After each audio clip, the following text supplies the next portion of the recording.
president said something kind of offhand at a rally last weekend that I've been thinking about a lot. He was whining, as he wants to do, about how unfair it is the news media covers the coronavirus so much, the largest mass fatality event in the country since World War II.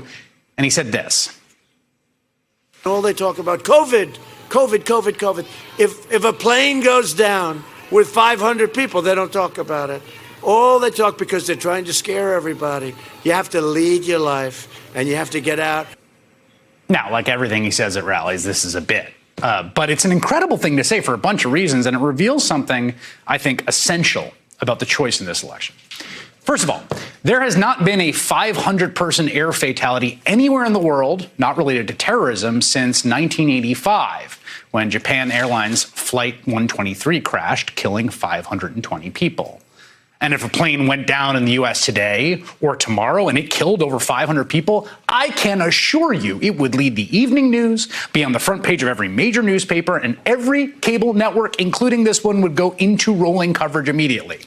Which is to say, the reality is the exact opposite of the point Trump is trying to make. If 1,000 people died in one day from plane crashes, that would reverberate for a generation in the world of air travel. And if it happened 2 days in a row, or 3? Imagine that for a second. 3,000 dead air passengers in 3 days. What do you think would happen? We would shut down all air travel until we can, to quote a phrase, figure out what the hell is going on.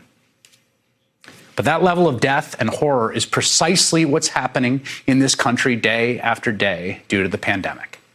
And in that context, you could say coronavirus is actually being undercovered. It's a 9/11 every 3 days. It's 2 planes going down every day. It's more than 3 Katrinas a week, and it's getting worse.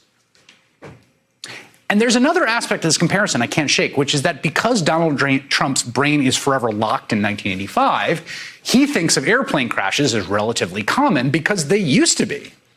But then, you know what we decided as a country was that it didn't have to be that way.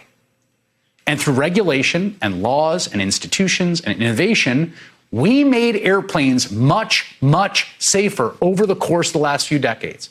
This chart shows the decline in accidents per million flights from 1977 to 2017. Look at that. And it's not just airplanes. We have done the same thing for cars. Look at how the fatality rate per million vehicle miles traveled went from 1966 on your left side of your screen to 2000. That is progress. That is tens and hundreds of thousands of lives saved. And of course, we can make the same decision with the coronavirus.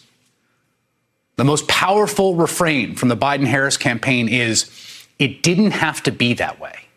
Because it doesn't have to be this way. We can beat this. We can save lives. This is, in fact, the most powerful message to remember amidst the worst year of my lifetime. It doesn't have to be this way. Better things are possible. Another world is possible. And that's not just about the narrow question of suppressing the coronavirus, but it's actually about a whole host of different social challenges we face, from racial segregation and injustice to inequality and monopoly capitalism and low wages and the decline of our democratic institutions, to the greatest problem we've probably ever faced collectively as humans on the planet, climate change. It is so easy to just think that things have to be terrible and always will be terrible.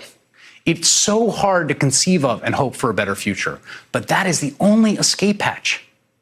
It's the only way out of the locked room we're in.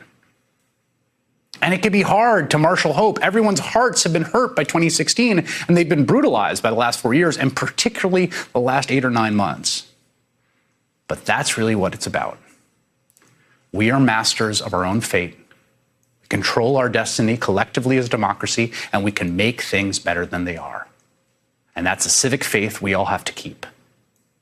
That doesn't mean everything gets solved, all those problems because of one election. Lord, do we know it doesn't work that way. There is no magic wand to wave.